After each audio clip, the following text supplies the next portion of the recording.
For ORM subscribers, let's look at another RTD option that you have access to. So I'm going to click on the globe icon, and then what we're going to take a look at is under the API section, the option for Tavily.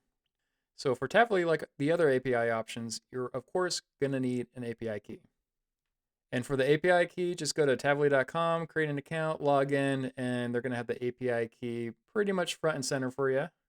Tavily, like the other providers, if you click on pricing, they have a free tier, and the more that you need Tavily, then of course they have some paid options that you could choose from.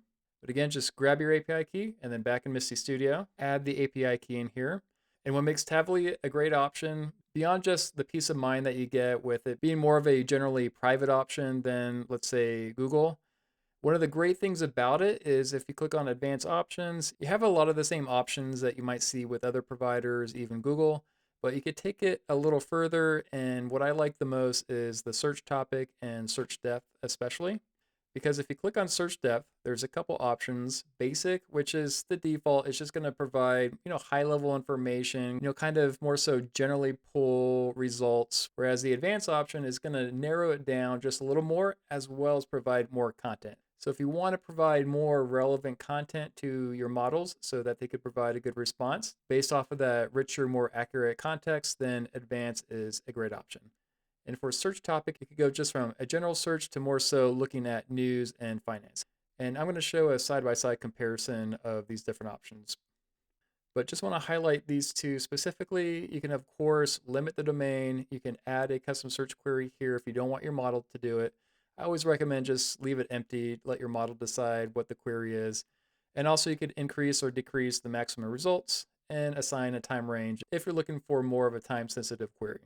Okay, so I'm going to close this out real quick, and I want to do a side-by-side comparison. I'm going to use Gemini 2.5 Flash for the model. And on the top right of Msty Studio, I'm going to click on Add Split Chat, and I'm going to disable the sync between these two different splits. So I'm going to disable the sync icon for both of these. And then on the left one, I'm going to click on the globe icon and then select Tavily. And this is going to be more of the basic search. So I'm going to have search topics selected as general, and then search depth is just going to be basic. And then select Use Tavily. And then on the right side, I'm going to click on the globe icon, again select Tavily, and then for advanced options, I'm going to have it narrow down into the finance category and do more of the advanced search. Okay, and I'm going to select use for that. And now I'm going to re-enable the sync so that I'm asking it the same question. So we're going to see how Gemini 2.5 responds to the same exact question, but with more basic search results on the left and more advanced search results on the right. And I'm just going to ask, how did NVIDIA do today? And then click on send, and that's going to send that question off. And let's see what kind of response we get. And looking at the results on the left, I think one thing I notice is that I see a lot more citations, a lot more sources that are used. So let's click on real-time data context and see what we have there. And also what I'm seeing is that the response does look a little more general. If you recall, for the category, I selected general with the basic depth. And this looks like all kind of top-level information. So this is what I would roughly expect with those search settings. And then on the right, it's less content, but it's certainly a lot more specific. I see more pricing information since I selected finance as a category. So I see the opening price, I see the closing price, and I see the price movement. So from a finance perspective, this looks pretty strong. But I kind of wonder about the search depth. So I'm going to ask another question. And before I do that, I'm going to add context shields to both of these on the left and on the right.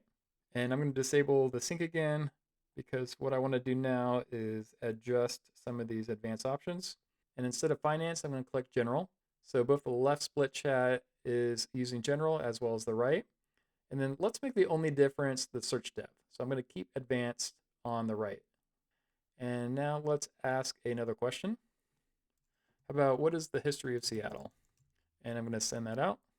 All right, and I got results back from both. Let's scroll up a little bit and do a little bit of a comparison. So I just had to scroll up a little ways for the one that was using the basic setting. and I am scrolling more on the one that has advanced. So anecdotally, that's making me feel like I got more of the advanced search with the split on the right. Okay, I'm just going to read through these. So there's a pre-colonial area, whereas this one on the left is mainly talking about the founding and early growth, Klondike, 20th century, and then let's move back to the right. It's going through European exploration, and then the city establishment and early growth. So I already feel like I got more context with the history leading up to the city's foundation than I did with the basic search. But again, anecdotally, I'm going to say that I did get more information on the right, which again, partly is because with the advanced setting, it's going to provide more content back. And then that content is going to provide more context to the model. So the model is going to have more information to go off of with the advanced setting, whereas it's going to have less context, less information to go off with the basic setting.